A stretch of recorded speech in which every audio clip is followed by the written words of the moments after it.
బేహద్దు పరం మహాశాంతి. బేహద్దు ఆత్మిక పరివారమునకు, ఆత్మిక సోదరి సోదరులకు బాపూజీ దశరథభాయ్ పటేల్ తెలుగు ఛానల్కు స్వాగతం. ఈరోజు బేహద్దు మా ద్వారా మనము బేహద్దు దివ్య సందేశమును తెలుగులో విందాము. బేహద్దు 9 లక్షల మంది పిల్లలకి, సేవాదారి విశ్వ కళ్యాణకారి పిల్లలకి, 9 లక్షల ఆత్మలకి నేను ఆహ్వానం చేస్తూ ఉన్నాను. ఆత్మలను త్వరగా మీరు ఎక్కడ ఉన్నా మేల్కోండి. విశ్వ పరివర్తన కార్యంను పూర్తి చేయండి. సమాప్తి సమారోహాన్ని జరుపుకోవాలి. సమయం సమాప్తం అవుతూ ఉన్నది. చాలా కొద్ది కాలమే ఉన్నది. ఇంకా విశేషమైన కార్యము చేసేదే ఉంది. మీరు బేహద్దు ఆత్మలకి, సేవాదారి ఆత్మలకు నేను నాది అనే దాన్ని గురించి సమాప్తి చెయ్యండి అని చెప్తున్నాను. నేను నాది అనే దాని గురించి సమాప్తి చెయ్యండి. నాది అనేది ఎక్కడైతే మీరు సమాప్తి చేస్తూ ఉంటారో అక్కడ ఒక్క బాపు తప్ప ఇంకెవరు ఉండరు. ఏక్ బాపు దూజానా కోయి అని మాత్రమే సంకల్పం స్థితి ఉంటుంది. ఇలా ఎవరైతే ఆలోచిస్తూ ఉంటారో బాపు గురించి, వాళ్ళు బేహద్దు పిల్లలు. ఇలాంటి ఆత్మలకు నేను హృదయపూర్వకంగా ప్రేస్మృతులు మరియు నమస్తే చెప్తూ ఉన్నాను. సేవాదారి మా హృదయపూర్వకంగా మిమ్మల్ని ఆహ్వానిస్తూ ఉన్నారు. త్వరగా మీరు మేల్కోండి. ఇలాంటి పిల్లలు విశ్వ కళ్యాణం చేయగలుగుతూ ఉంటారు. ఇది లేకుండా మరి బేహద్దు పిల్లలు లేకుండా విశ్వ కళ్యాణం జరగటం కష్టము.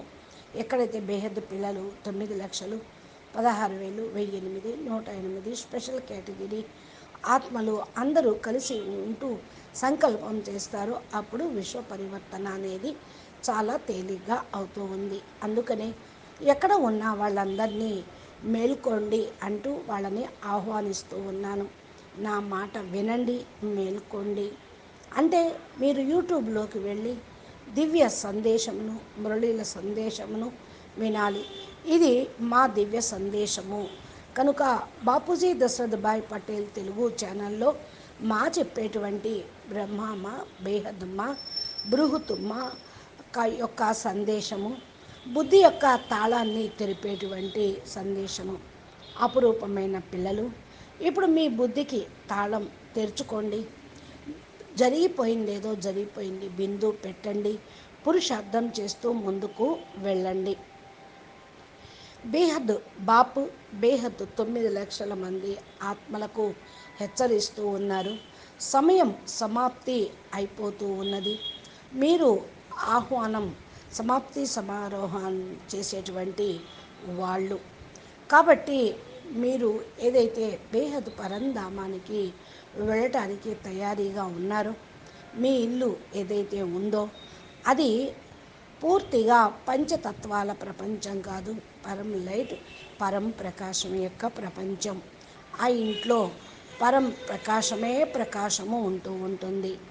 ఇలాంటి ఇల్లు అవినాశి ఇల్లు, పంచతత్వాల ప్రకృతికి అతీతమైనది, అనంతమైన ప్రపంచాలకు అతీతమైనది. మీరు అక్కడ ఇట్లాంటి ప్రకృతిని మీరు చూడలేరు, అక్కడ ఉండనే ఉండదు. ఆడ మీ యొక్క శరీరము మరియు బ్రహ్మాండము మొత్తం కూడా పరం ప్రకాశంగానే ఉంటూ ఉంటుంది.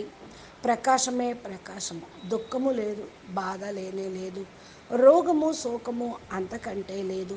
కాబట్టి పరం శాంతి అనే సంకల్పాన్ని మీరు సదా చేస్తూ ఉండండి. ఈ యొక్క పరం శాంతి సంకల్పం చేస్తే మీరు దాదాజీ నుండి పవర్ తీసుకోగలుగుతారు, పరం పవర్ని తీసుకోగలుగుతూ ఉంటారు. బాపు నుండి పవర్ తీసుకోండి.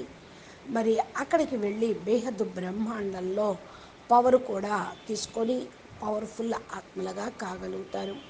ఆత్మస్వరూపంలో స్థిరంగా ఉండి దాదాజీ చెప్పినటువంటి జ్ఞానమును మస్తిష్కంలో నింపుకుంటూ పరం ప్రకాశాన్ని నింపుకుంటే ఆత్మస్వరూపంలో ఉంటూ బాపు యొక్క మస్తిష్కం నుండి లైట్ అనేది వస్తూ ఉంటుంది, ప్రకాశం వస్తుంది. మీ లోపల ఈ పవర్ వస్తుంది, అయస్కాంతం యొక్క పవరు వచ్చేస్తూ ఉంటుంది.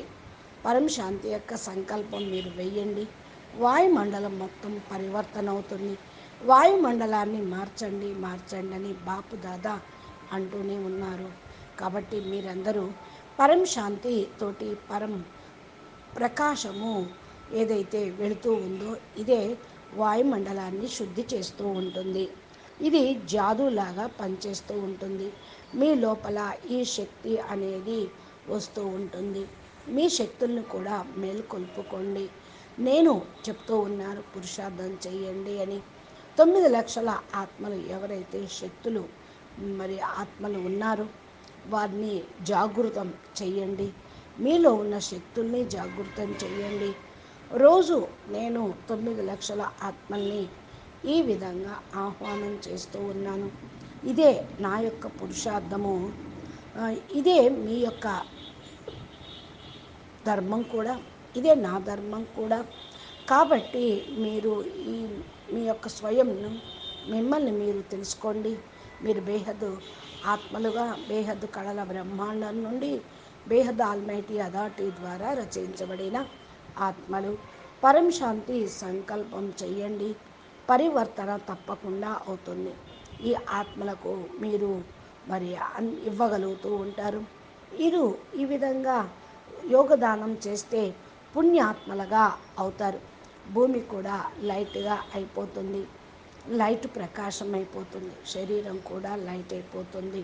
ప్రకృతి పంచతత్వాలు కూడా లైట్ స్వరూపంగా అయిపోతాయి. దీవెనలు లభిస్తాయి. మీరైతే దీవెనలు తీసుకోండి. ఆ ఆత్మలందరూ కూడా దీవిస్తూ ఉంటూ ఉంటారు. ఎప్పుడైతే కొద్దిగా నేను వాణ్ణి చదువుతూ ఉన్నానో ప్రపంచం యొక్క మృత్యు యొక్క భయము ప్రపంచం నుండి మొత్తం సమాప్తం అవుతుంది. మృత్యు భయం అనేది అందరికీ ఉంటుంది.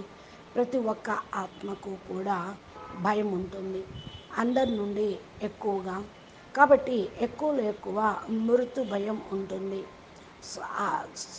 తుఫాన్లు అన్నీ కూడా వచ్చేదే ఉంది. ముందు ముందు మాయ కూడా ప్రకృతి హల్చల్ని తీసుకొని వస్తుంది. తుఫాన్లు, భూకంపాలు, వరదలు, కరువు కాటకాలు తోటి ప్రకృతి బీభత్సం చేస్తూ ఉంటుంది. మీరు అప్పుడైనా సరే హల్చల్గా కూడా అచల్గా మీరు ఉండాలి. తమో గుణి ప్రకృతి దాని పని అది చేస్తూ ఉంటుంది. మీరు మీ పని స్థిరంగా ఉండటం అచలాత్మల యొక్క కార్యక్రమం. ప్రకృతిని పరివర్తన చేయండి. మరి చూడండి ఏమని రాసి ఉంది. ప్రకృతి అంటే పంచతత్వాలు, పంచతత్వాల యొక్క శరీరమే జూటి మాయా జూటి కాయ జూటా హై జగ్ సంసార్ అని అంటూ ఉంటారు. అంటే ఈ పంచతత్వాల ప్రపంచం అసత్యం. పంచతత్వాల ప్రపంచంతో తయారైన శరీరం కూడా అసత్యమే. కాబట్టి ప్రపంచం కూడా అసత్యమే. ప్రకృతిని పరివర్తన చేస్తే సత్యమైన ప్రపంచం అనగా పరమ ప్రకాశం యొక్క పరమతత్వాల యొక్క ప్రపంచం తయారవుతుంది. అది శాశ్వతము, అమరమైనది, సత్యమైనది. పంచతత్వాల యొక్క ప్రకృతి పరివర్తనాత్మకమైనది. ఇవన్నీ కూడా జరిగేదే ఉంది. హల్చల్లో కూడా మీరు అచల్గా తయారు కావాలి. హల్చల్లో అచల్గా ఎవరైతే అవుతారో వాళ్ళు స్వరాజ్య అధికారిగా అయ్యి దర్బార్ నివాసిగా శ్రేష్ఠ ఆత్మలుగా అయిపోతారు. ఇలాంటి రాజ్యము బేహద్దు ప్రపంచంలో ఉన్నది. రాజయోగి అనగా రాజ్యం చేసేటువంటి యోగి. స్వరాజ్యం మీ యొక్క ఇంద్రియాలపైన స్వరాజ్యం చేసేటువంటి వాళ్ళు రాజయోగి. దర్బార్ అంటేనే స్వరాజ్య అధికారం కలిగిన ఆత్మల యొక్క సంఘటన. స్వరాజ్యము అంటే తమ కర్మేంద్రియాలను కంట్రోలింగ్లోకి తెచ్చుకోవటము. మీరందరూ కూడా మరి ఏదైతే రాజ్యం చేస్తూ ఉన్నారో నేతలుగా అయిపోయారు. అంటే పాలన చేసేవాళ్ళు. వాళ్ళు అయితే దేశ నేతలు, మీరైతే స్వరాజ్య అధికారి నేతలు, బేహద్దు పిల్లలు. భారత్ యొక్క వైపు నుండి మరి కూడా చూసినట్లయితే అందరి దృష్టి ఇప్పుడు భారత్ పైనే ఉంది.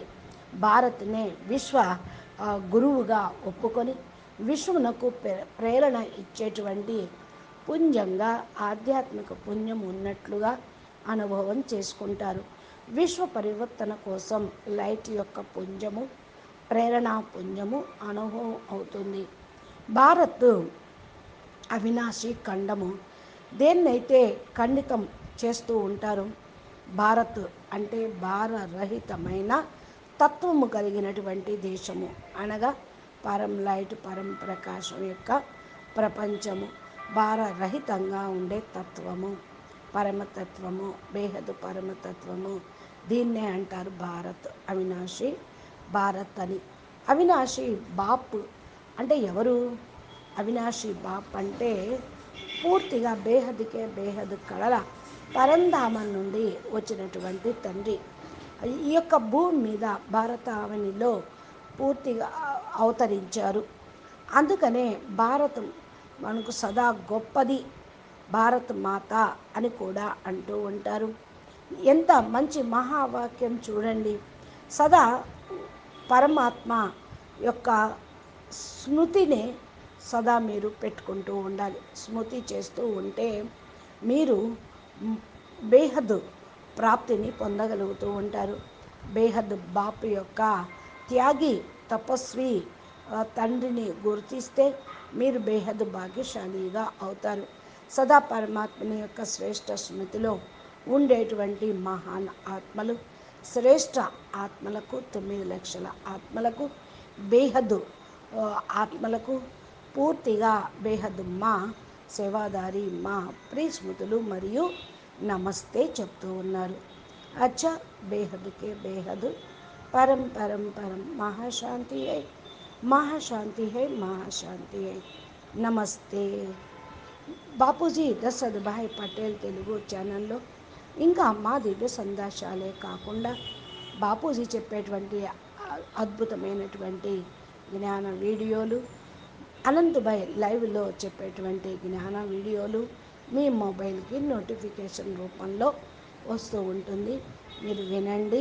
మీరు శ్రేష్టమైనటువంటి పురుషార్థం చేసిన వాళ్ళు భాగ్యశాలి ఆత్మలుగా, బేహద్దు పిల్లలుగా, బేహద్దు ధామానికి వెళ్ళగలుగుతారు. అచ్చా, పరం శాంతి. నమస్తే, ధన్యవాదాలు.